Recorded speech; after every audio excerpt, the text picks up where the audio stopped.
الحمد لله نحمده ونستعينه ونستغفره ونعوذ بالله من شرور أنفسنا ومن سيئات أعمالنا. من يهده الله فلا مضل له ومن يضلل فلا هادي له، وأشهد أن لا إله إلا الله وأشهد أن محمدا عبده ورسوله. قال الله تبارك وتعالى في القرآن المجيد: أعوذ بالله من الشيطان الرجيم. بسم الله الرحمن الرحيم. ولتكن منكم أمة يدعون إلى الخير ويأمرون بالمعروف وينهون عن المنكر وأولئك هم المفلحون. محترم سامعین کرام، عزیزان گرامی قدر اور پردہ نشین خواتین، خطبہ مسنونہ کے بعد سورہ آل عمران کی ایک آیت کریمہ آپ کے سامنے تلاوت کی گئی، جس میں اللہ رب العالمین نے مسلمانوں کو ایک ذمہ داری کی طرف توجہ دلائی ہے، ایک صفت کی طرف توجہ دلائی ہے جو ہر ایک مسلمان کے اندر ہونی چاہیے،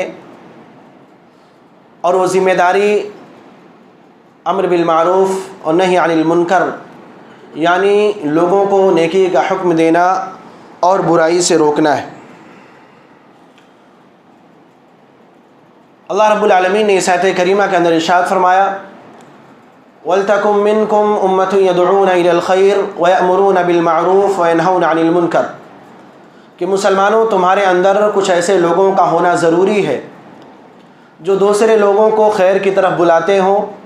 بھلائی کی طرف بلاتے ہوں، نیکی کا حکم دیتے ہوں اور برائیوں سے روکنے والے ہوں۔ محترم سامعین، شریعت اسلامیہ کا ہم سے اور آپ سے سب سے پہلا مطالبہ یہ ہے کہ ہم سب سے پہلے اپنے آپ کو سدھاریں، اپنی اصلاح کریں، اپنے آپ کو نیک بنائیں، اپنے آپ کو برائیوں سے، خامیوں سے اور رب العالمین کی نافرمانیوں سے بچائیں۔ جب اپنے آپ کو ہم نیک بنا لیں تو یہیں پر ہماری ذمہ داری ختم نہیں ہوتی، اور نہ صرف اللہ رب العالمین اور شریعت کا ہم سے اتنا ہی مطالبہ ہے کہ ہم اپنے آپ کو صحیح بنا لیں، اپنے آپ کو نیک بنا لیں، اپنے آپ کو برائیوں سے روک لیں، باقی دنیا کیا کرتی ہے ہمیں اس سے کچھ مطلب نہ ہو۔ یہ شریعت کا ہم سے ہرگز مطالبہ نہیں، بلکہ شریعت یہ کہتی ہے کہ آپ سب سے پہلے اپنے آپ کو سدھار لیں، اپنے آپ کو نیک بنا لیں۔ جب آپ اپنے آپ کو نیک بنا لیں تو پھر دوسروں کو بھی نیک بنانے کی فکر کریں۔ جب اللہ رب العالمین کے فضل سے، اس کے احسان سے آپ برائیوں سے بچ جائیں، اللہ کی نافرمانیوں سے محفوظ ہو جائیں، غلط کاموں میں پڑنے سے بچے رہیں، غلط صحبت میں پڑنے سے بچے رہیں، تو پھر آپ یہ کوشش کریں کہ دوسروں کو بھی آپ نیک بنائیں، دوسروں کو بھی برائیوں سے دور لے جائیں، دوسروں کو بھی غلط کاموں میں نہ پڑنے دیں، ان کی اصلاح کی کوشش کریں۔ یہ شریعت ہمیں اور آپ کو ذمہ داری دیتی ہے، اور اس ذمہ داری کو نبھانا ہر ایک مسلمان کے لیے لازمی سی چیز ہے۔ ہر ایک مسلمان کی ذمہ داری ہے کہ وہ اس چیز کو اپنائے، اس فریضے کو انجام دے۔ اللہ رب العالمین نے قرآن کریم کے اندر اس فریضے کو، اس کام کو مسلمانوں کی صفت قرار دیا ہے۔ مسلمانوں کی جو بنیادی صفات اللہ رب العالمین نے بیان فرمائی ہیں، ان میں سے ایک صفت یہ بھی ہے کہ مسلمان دوسرے لوگوں کو نیکیوں کا حکم دیتا ہے اور برائیوں سے روکتا ہے۔ اللہ رب العالمین نے سورہ توبہ کے اندر ارشاد فرمایا: والمؤمنون والمؤمنات بعضهم اولیاء بعض یأمرون بالمعروف وینہون عن المنکر، کہ مومن مرد آپس میں ایک دوسرے کے دوست ہیں، مومنہ عورتیں آپس میں ایک دوسرے کی دوست ہیں، اور ان کی دوستی اور ان کے اس تعلق کی بنیاد کیا ہے؟ یأمرون بالمعروف وینہون عن المنکر۔ ان کے اس تعلق اور رشتے کی بنیاد یہ ہے کہ ایک دوسرے کو بھلائیوں کا حکم دیتے ہیں اور برائیوں سے انہیں روکتے ہیں۔ اس آیت کریمہ کے اندر آپ غور کریں تو اللہ رب العالمین نے مسلمانوں کے آپسی تعلق، آپسی رشتے کی بنیاد کسے قرار دیا؟ یأمرون بالمعروف، نیکی کا حکم دینا اور برائی سے روکنا۔ یعنی ہمارے آپسی جو تعلقات ہونے چاہیے وہ اسی بنیاد پر ہونے چاہیے۔ اگر میں آپ کا دوست ہوں تو میرے اندر اگر کوئی بھی خامی پائی جاتی ہے تو یہ آپ کی ذمہ داری ہے کہ آپ آ کر کے مجھے بتلائیں، میری اصلاح کی کوشش کریں۔ میری ذمہ داری بنتی ہے کہ اگر آپ کے اندر کوئی خامی ہے میں آپ کو آ کر کے بتلاؤں، آپ کی اصلاح کروں، آپ کے اندر سے اس برائی کو ختم کرنے کی کوشش کروں۔ اسی طرح ہر ایک مسلمان کی ذمہ داری ہے کہ اس سے تعلق رکھنے والے لوگ ہوں یا دوسرے کوئی بھی مسلمان ہوں، اگر اس کے اندر کوئی خامی نظر آتی ہے تو وہ جا کر کے اس کی اصلاح کرے۔ یہ ہر ایک مسلمان کی ذمہ داری۔ مگر آج معاملہ کچھ الگ ہے۔ معاملہ ایسا ہے کہ ایک تو ہم اور آپ دوسروں کے اندر برائیاں دیکھ کر کے یا تو اگنور کر جاتے ہیں، اس کی طرف توجہ نہیں دیتے، اس برائی کو ختم کرنے کی کوشش نہیں کرتے، یا پھر اگر کچھ اللہ والے ایسے ہیں جو ان برائیوں کو ختم کرنے کی کوشش بھی کرتے ہیں، تو ہمارے معاشرے کے اندر ایسے بھی لوگ ہیں کہ اگر آپ جا کر کے انہیں بتلائیں کہ ان کے اندر یہ خامی ہے، ان کے اندر یہ برائی ہے، یہ انہیں اصلاح کر لینی چاہیے، تو وہ لوگ ناراض ہو جاتے ہیں، دوستیاں توڑ دیتے ہیں، رشتے ختم کر لیتے ہیں کہ کیسے اس شخص نے آ کر کے میرے اندر کوئی خامی نکالی۔ یقیناً یہ چیز ہمارے اور آپ کے ایمان کی کمزوری کی دلیل ہے کہ اگر کوئی ہمارا ساتھی آ کر کے ہمیں یہ بتلاتا ہے کہ ہمارے اندر یہ خامی ہے، ہمیں اس کی اصلاح کر لینی چاہیے، تو ہم اس سے ناراض ہو جائیں، اس سے اپنے تعلق کو توڑ لیں، اس سے اپنا رشتہ ختم کر لیں، یہ ہمارے ایمان کی کمزوری کی سب سے بڑی دلیل ہے کہ آج ہمارے دل کے اندر ایمان نہایت ہی کمزور ہو چکا ہے۔ لہذا ہماری جہاں یہ ذمہ داری ہے کہ دوسروں کی خامیوں کو دور کرنے کی کوشش کریں، ان کے اندر جو عیب ہے اسے بتلا کر کے اس کی اصلاح کی کوشش کریں، وہیں سامنے والے کی بھی ذمہ داری بنتی ہے کہ اگر کوئی شخص آ کر کے ہماری اصلاح کرنا چاہتا ہے تو ہم اس کی بات کو غور سے سنیں اور اپنے اندر موجود اس خامی کو دور کرنے کی کوشش کریں، نہ کہ ہم اور آپ اس سے اپنے رشتے اور اپنے تعلق کو ختم کر لیں۔ اس امت کو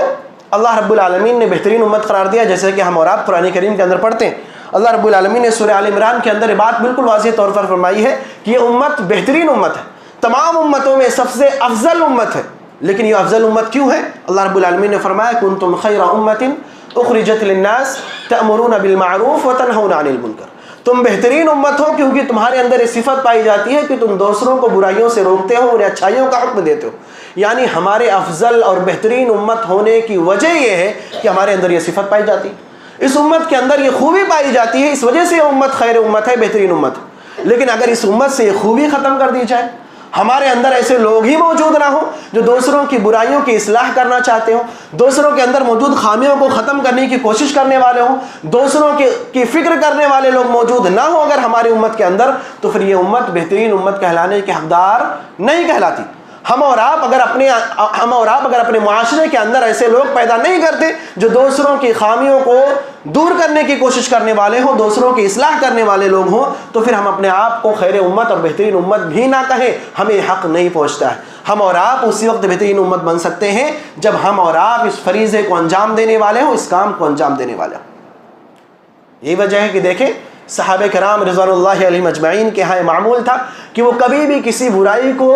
اگنور نہیں کیا کرتے تھے۔ ان کے سامنے کوئی برائی ہو جائے، کوئی غلط کام ہو رہا ہو، وہ اسے دیکھ کر کے برداشت نہیں کرتے تھے، فوراً اس کی اصلاح کی کوشش کرتے تھے، فوراً اس برائی کو ختم کرنے کی کوشش کرتے تھے، چاہے معاملات کتنے ہی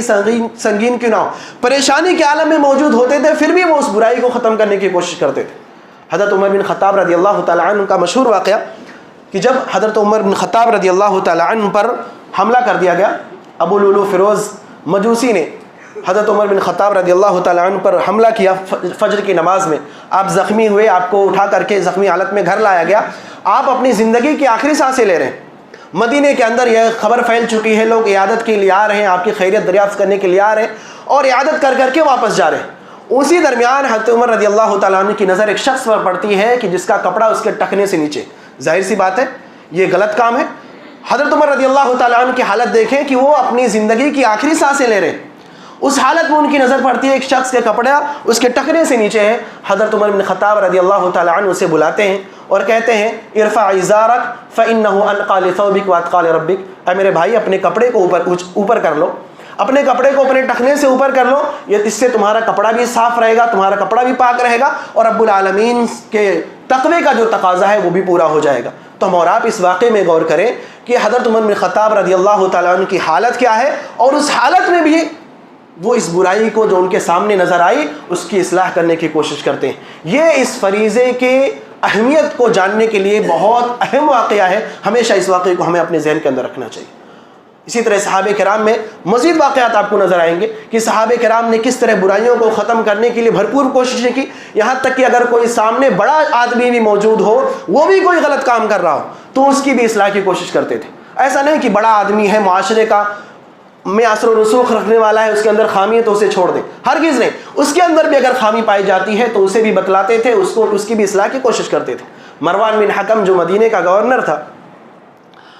اس وقت اس نے عید کے موقع سے جب تمام صحابہ کرام اور اس وقت موجود تابعین اعظام اس عیدگاہ کے اندر موجود تھے، مروان بن حکم جب وہاں پہنچتا ہے عید کی نماز سے پہلے خطبہ دینا شروع کرتا ہے. حالانکہ نبی کریم صلی اللہ علیہ وسلم کی سنت یہ ہے کہ عید کی نماز پہلے ادا کی جائے، اس کے بعد خطبہ دیا جائے. مروان بن حکم نے خطبہ دینا پہلے شروع کر دیا. حضرت ابو مسعود رضی اللہ تعالیٰ عنہ جو وہاں موجود تھے فوراً اسی مجلس کے اندر مروان بن حکم کو ٹوک دیتے کہ آپ جو یہ کر رہے ہیں یہ سنت کے خلاف ہے. اللہ کے رسول صلی اللہ علیہ وسلم نے خطبہ بعد میں دیا ہے، پہلے نماز پڑھائی ہے. آپ جو کر رہے ہیں خطبہ پہلے دے رہے ہیں، یہ نبی کریم صلی اللہ علیہ وسلم کے سنت کے خلاف ہے. آپ نبی کریم صلی اللہ علیہ وسلم کی سنت کی خلاف ورزی کر رہے ہیں. مروان بن حکم کہتا ہے کہ میں نے یہ کام اس لیے کیا ہے کیونکہ جب میں پہلے نماز پڑھا دیتا ہوں، خطبہ بعد میں دیتا ہوں، تو لوگ خطبہ نہیں سنتے، اٹھ کر کے چلے جاتے. اس وجہ سے میں پہلے خطبہ دے رہا ہوں. حالانکہ اس کی تعویل تھی جو کسی بھی طرح قابل قبول نہیں ہو سکتی. اللہ کے رسول صلی اللہ علیہ وسلم کی خلاف ورزی ہو رہی تھی جو کسی بھی صورت میں قابل قبول نہیں ہو سکتی. تو ابو مسعود رضی اللہ تعالیٰ عنہ نے اس موقع سے بھی مروان بن حکم جو وہاں کا گورنر ہے اس علاقے کا، اسے بھی ٹوکتے ہیں کہ اس کے اندر بھی خامی موجود ہے، وہ نبی کریم صلی اللہ علیہ وسلم کی مخالفت کر رہا ہے. تو اس سے ہم اور آپ اندازہ لگائیں کہ صحابہ کرام رضوان اللہ علیہ مجمعین اس کام کو کتنی اہمیت دیا کرتے تھے کہ کبھی بھی ان کے سامنے کوئی برائی ہو رہی ہو، کوئی غلط کام ہو رہا ہو تو اسے فوراً ٹوک دیتے تھے، فوراً اس پر روک لگاتے تھے. آج ہمارا معاملہ دیکھ لیں کہ آج ہمارے سامنے کتنی بھی برائیاں انجام دی جا رہی ہوں، ہم اگنور کر کے آگے نکل جاتے ہیں. ہمارے دوست و احباب جو ہمارے ساتھ اٹھنے بیٹھنے والے ہیں، غلط کاموں میں لگے رہتے ہیں، ہم ان پر توجہ نہیں دیتے، ہم انہیں کبھی ٹوکتے نہیں.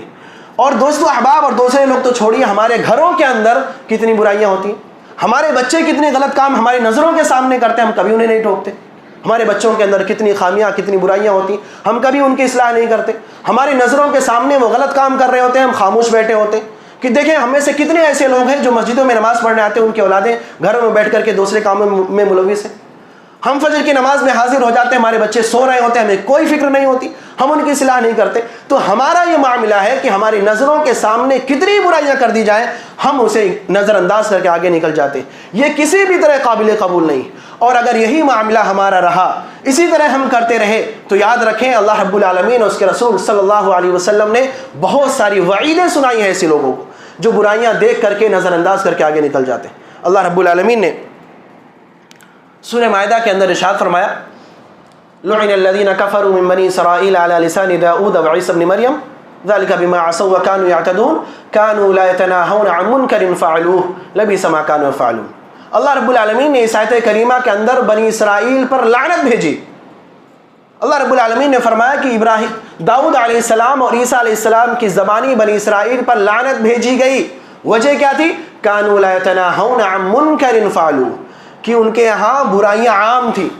ان کے یہاں اللہ رب العالمین کی نافرمانیاں عام تھیں، اور ساتھ ہی ساتھ ان کا معاملہ یہ تھا کہ وہ ان برائیوں کو دیکھتے ہوئے بھی نظر انداز کرتے تھے، روکتے نہیں تھے. كانوا لا يتناهون عن منکر، کسی بھی منکر پر، کسی بھی غلط کام پر وہ روکتے نہیں تھے، ٹوکتے نہیں تھے. نتیجہ کیا ہوا؟ پورا معاشرہ، وہ پورا علاقہ، وہ پوری قوم اللہ رب العالمین کی لعنت کے حقدار بنی. آج اگر ہمارا بھی معاملہ یہی ہے کہ ہم برائیوں کو دیکھتے ہیں، ہم اسے ختم بھی کر سکتے ہیں، ہم ان برائیوں پر روک بھی لگا سکتے ہیں،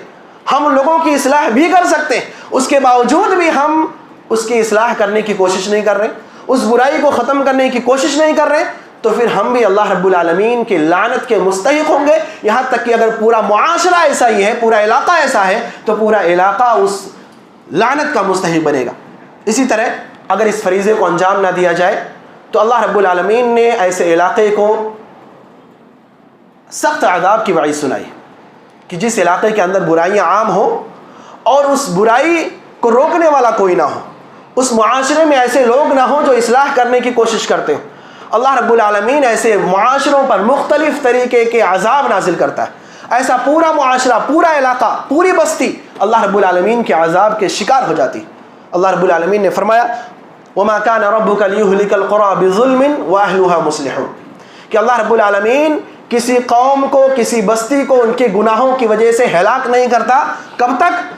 جب تک اس کے اندر اصلاح کرنے والے موجود ہوں. وَأَهْلُهَا مُصْلِحُونَ، اس کے اندر اصلاح کرنے والے، دوسروں کو سدھارنے کی فکر کرنے والے لوگ موجود ہوں، تب تک اللہ رب العالمین اس علاقے میں عذاب نازل نہیں کرتا، وہاں موجود لوگ اللہ رب العالمین کے عذاب کے شکار نہیں ہوتے.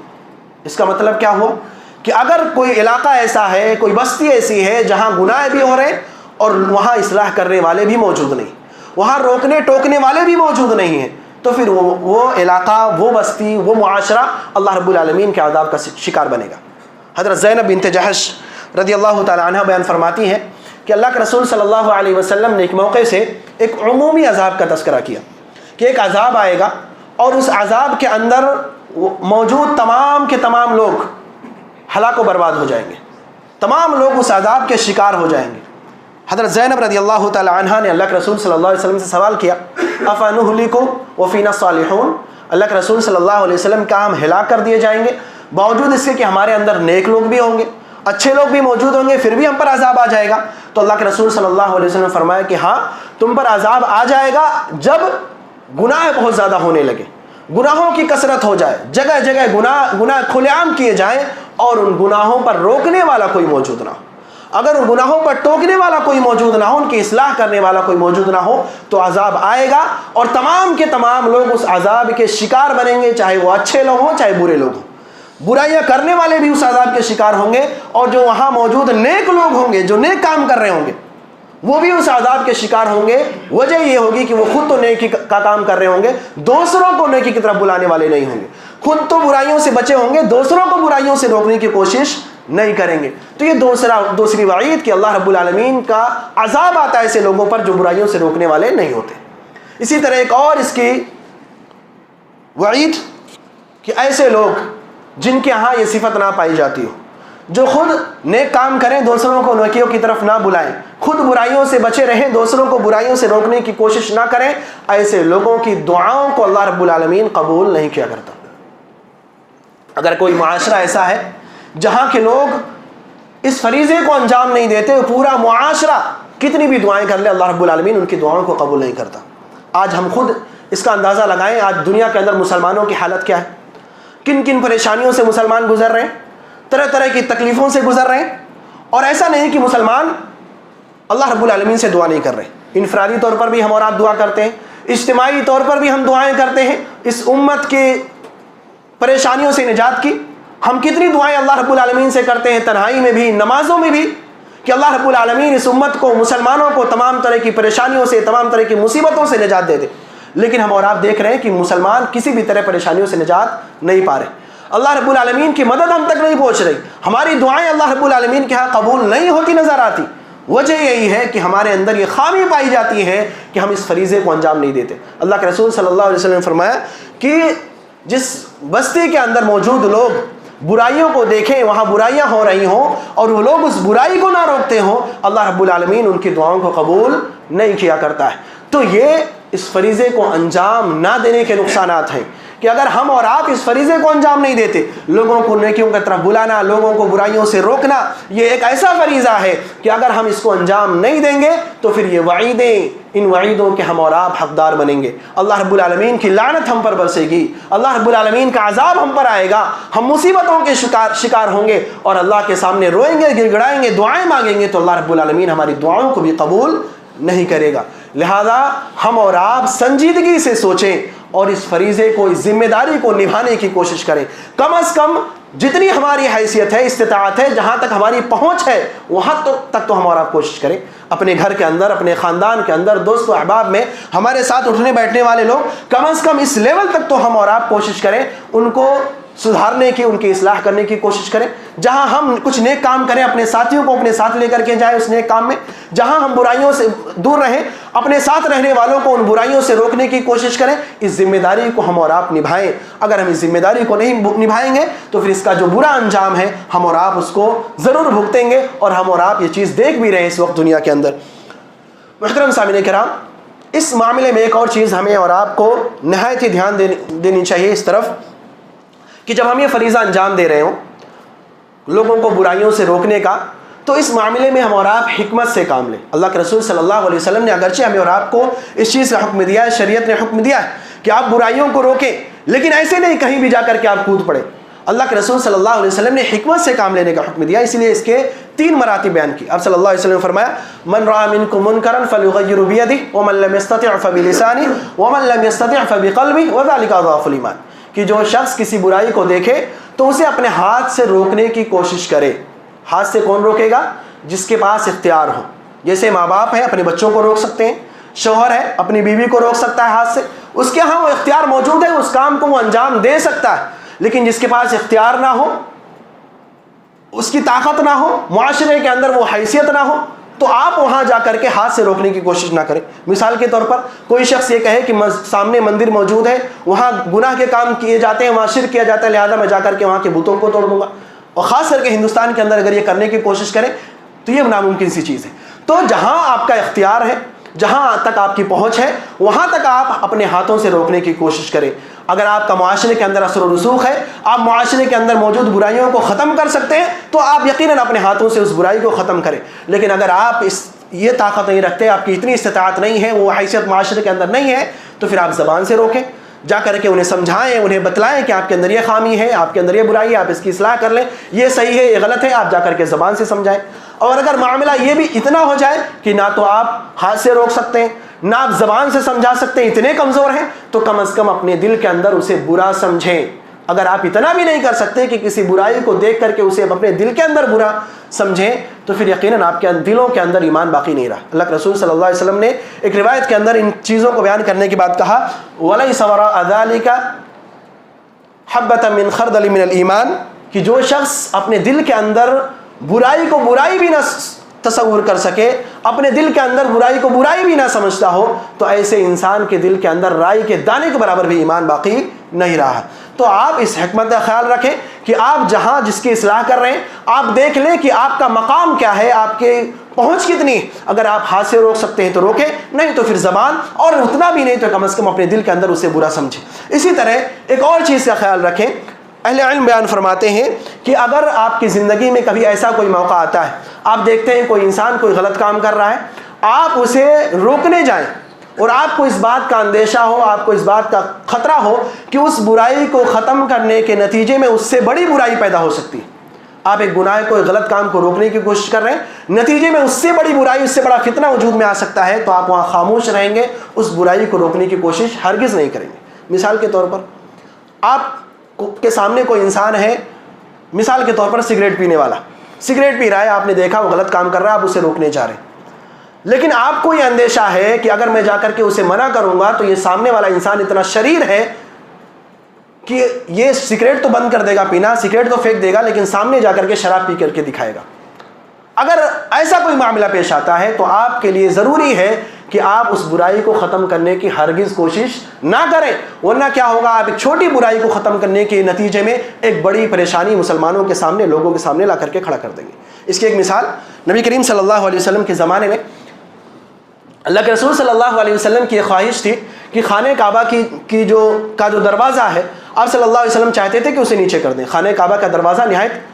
اونچائی پر ہے، اللہ کے رسول صلی اللہ علیہ وسلم کی خواہش تھی کہ اس دروازے کو نیچے کر دیا جائے اور سامنے دیوار میں ایک اور دروازہ لگا دیا جائے، تاکہ جو بھی شخص چاہے خانہ کعبے کے اندر داخل ہو، نماز پڑھے اور نکل جائے۔ اللہ کے رسول صلی اللہ علیہ وسلم کی بڑی شدید خواہش تھی، لیکن اس کے باوجود بھی آپ صلی اللہ علیہ وسلم نے کبھی بھی، پوری زندگی آپ صلی اللہ علیہ وسلم نے اس دروازے کو نیچے کرنے کا حکم نہیں دیا، نہ ہی آپ نے کرایا۔ وجہ کیا تھی؟ نبی کریم صلی اللہ علیہ وسلم نے حضرت عائشہ رضی اللہ تعالیٰ عنہ سے ایک موقع سے فرمایا تھا کہ میری خواہش تو ہے کہ میں اس دروازے کو نیچے کرا دوں، لیکن معاملہ یہ ہے کہ مجھے فتنے کا خوف ہے۔ تمہاری قوم قریش یہ ابھی مسلمان ہوئی ہے، نئے نئے لوگ ہیں جو اسلام میں داخل ہوئے ہیں، ابھی ان کا ایمان اتنا پختہ نہیں ہوا، ابھی ان کی سمجھ بوجھ اتنی پختہ نہیں ہوئی ہے، لہذا اگر میں اس کام کو انجام دوں گا تو مجھے فتنے کا خدشہ ہے۔ ظاہر سی بات ہے، یہ کام جو ہوا تھا قریش کے لوگوں نے زمانے جاہلیت میں کیا تھا کہ دروازے کو اونچا کر دیا تھا اپنی منمانی کرتے ہوئے کہ ہم جسے چاہیں گے اسے خانہ کعبہ کے اندر داخل ہونے دیں گے اور جسے چاہیں گے روک دیں گے، اسی لیے انہوں نے خانہ کعبہ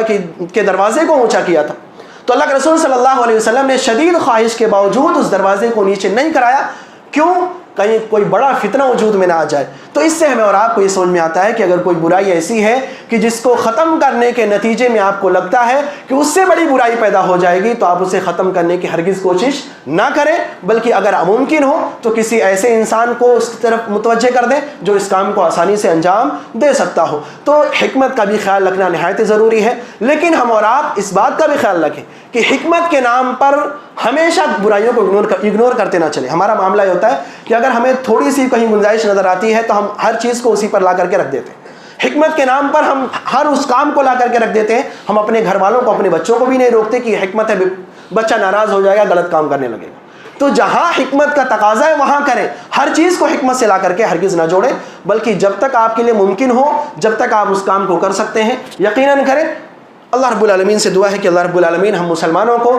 نبی کریم صلی اللہ علیہ وسلم کے بتلائے ہوئے اس کام کو، اس فریضے کو انجام دینے کی توفیق عطا فرمائے۔ اللہ رب العالمین ہمیں خود بھی برائیوں سے دور رہنے اور دوسروں کو بھی برائیوں سے دور رکھنے کی توفیق عطا فرمائے۔ اللہ رب العالمین ہمیں کتاب و سنت کے مطابق زندگی گزارنے کی توفیق عطا فرمائے۔ آمین۔ تقبل رب العالمین۔